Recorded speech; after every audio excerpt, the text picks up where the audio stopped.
क्या? इतनी रात्रि में रोने की आवाज कहाँ से आ रही है? सैनिकों, जो आवाज मुझे सुनाई दे रही है, क्या यही आवाज तुम्हें भी सुनाई दे रही है? जी महाराज, यह तो किसी के रोने की आवाज है, लेकिन इतनी रात्रि में कौन रो सकता है महाराज? सैनिकों, तुम दोनों तुरंत जाओ और देखो इतनी रात्रि में कौन रो रहा है और उसे क्या तकलीफ है। दोनों सैनिक तुरंत ही जिस दिशा से रोने की आवाज आ रही थी उसी ओर चल देते हैं।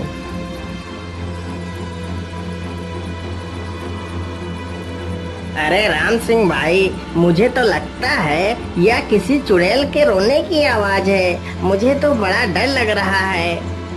अरे नहीं नहीं भाई, अब यह चाहे कोई चुड़ैल हो या फिर कोई इंसान, पता तो करना ही पड़ेगा।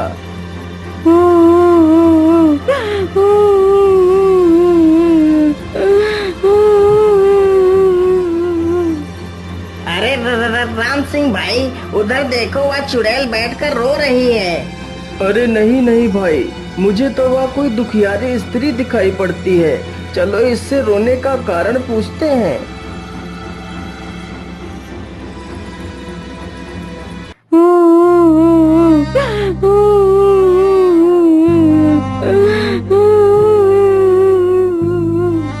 अरे बहन, तुम कौन हो और इतनी रात्रि में तुम यहाँ पर बैठकर क्यों रो रही हो?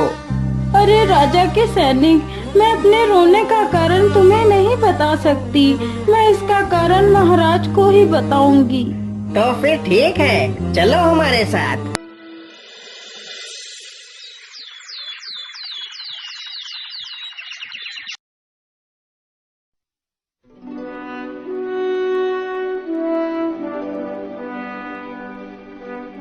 महाराज, मेरा नाम प्रेमलता है और मैं एक चोर की पत्नी हूँ। अच्छा ठीक है प्रेमलता, हम तुम्हारे रोने का कारण जानना चाहते हैं। महाराज, मेरे रोने का कारण जानना चाहते हैं तो सुनो। मेरे रोने का कारण आप और आपके सैनिक हैं। ये क्या कह रही हो प्रेमलता? आखिर तुम्हारे रोने का कारण मैं कैसे हो सकता हूँ?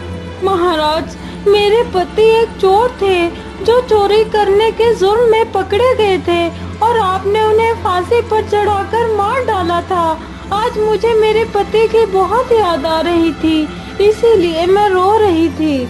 लेकिन प्रेमलता, चोरी करना तो एक संगीन अपराध है। ऐसा करने वाले को तो सजा मिलना आवश्यक है। इसमें इतना विलाप करने की आवश्यकता नहीं। लेकिन महाराज, क्या आपने कभी ये जानने की कोशिश की, यदि कोई व्यक्ति चोरी करता है तो उसके पीछे क्या कारण होता है? महाराज, कोई व्यक्ति चोरी अपनी खुशी से नहीं करता, हालात उसे चोरी करने पर मजबूर कर देते हैं।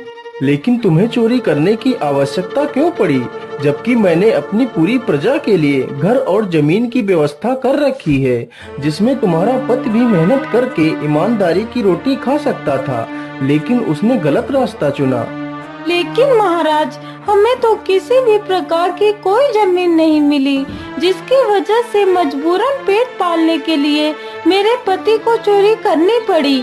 और ना जाने कितने लोग मेरे पति की तरह मजबूर होकर चोरी करते हैं। मंत्री जी, क्या यह महिला सच कह रही है? इसके पति को खेती के लिए कोई जमीन नहीं दी गई। जी महाराज, यह महिला सत्य बोल रही है। हमारी सूची में चोर और डकैतों के लिए कोई जमीन नहीं थी। लेकिन मंत्री जी, आपने ऐसा क्यों किया? यदि आप सभी को समान अधिकार नहीं दे सकते तो तुम्हारा मंत्री होना बेकार है। महाराज, मुझे माफ कर दीजिए, मुझसे बहुत बड़ी भूल हो गई। मुझे लगा था इन्हें जमीन देने के बावजूद भी यह चोर चोरी करना नहीं छोड़ेंगे, इसीलिए मैंने इन्हें जमीन देना उचित नहीं समझा। प्रेमलता, मैं यह सब कुछ जानकर बहुत दुखी हुआ कि मेरी प्रजा दुख में है। बोलिए प्रेमलता, मैं इसके लिए क्या कर सकता हूँ? तुम जो भी कहोगी मैं उस पर अमल करूँगा। तो सुनिए महाराज, इस राज्य में जितने भी लोग बेसहारा और मेरे पति की तरह हैं, आप उन सभी को उनकी काबिलियत के हिसाब से रोजगार प्रदान करें। इससे आपकी प्रजा सुख में तथा आपकी यश और कीर्ति बढ़ेगी। सैनिकों, हमारे राज्य में जितने भी लोग ऐसे हालात से गुजर रहे हैं, उन्हें हमारे राजमहल में लाया जाए।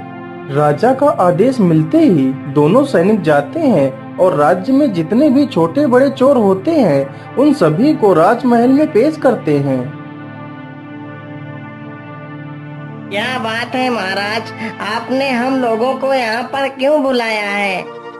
मैंने तुम लोगों को इसलिए बुलाया है कि मैं जानना चाहता हूँ कि आखिर तुम लोग चोरी क्यों करते हो।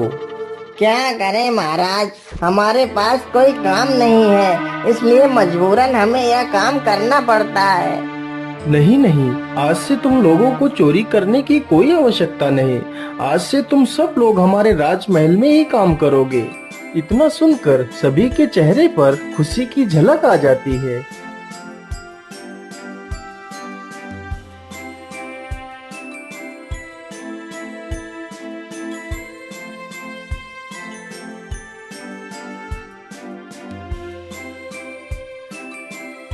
मंत्री जी, तुम्हें पता है कि मुझे सबसे ज्यादा आनंद कब आता है?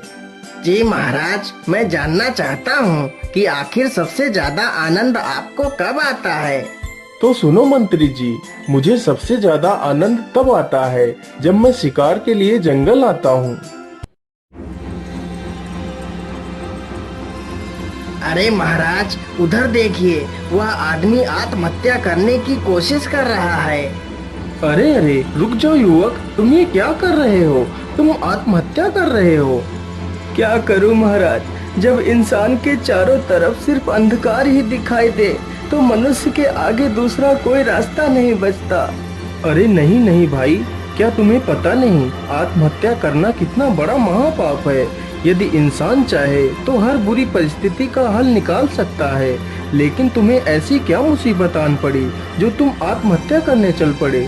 महाराज, मेरा नाम वीर सिंह है और मैं अम्बा राज्य में रहता हूँ। मैं एक लड़की से बेहद प्रेम करता हूँ, लेकिन उस लड़की के घर वाले विवाह के लिए तैयार नहीं हो रहे हैं। लेकिन उसके घर वाले विवाह के लिए तैयार क्यों नहीं हैं? महाराज, उनका कहना है कि हम अपनी पुत्री का विवाह दूसरी जाति के लड़के से नहीं कर सकते। अरे वीर सिंह, तुम्हारा नाम तो वीर सिंह है, लेकिन तुम्हारा आत्महत्या करना एक कायर की निशानी। तुम परेशान मत हो, तुम हमारे राज्य में आकर रहो। मैं तुम्हारा विवाह उससे भी सुंदर स्त्री से करवा दूंगा। नहीं नहीं महाराज, मैं उसके सिवा किसी दूसरी स्त्री से विवाह नहीं करूंगा। यदि मेरा विवाह उसके साथ नहीं हुआ तो मैं मर जाऊंगा।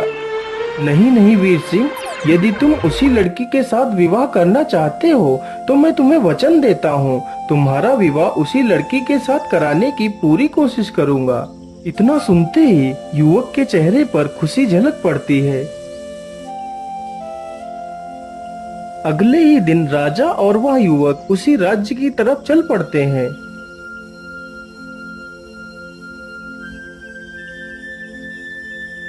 महाराज, यही अम्बा राज्य है और यही घर उस लड़की का है जिससे मैं प्रेम करता हूँ।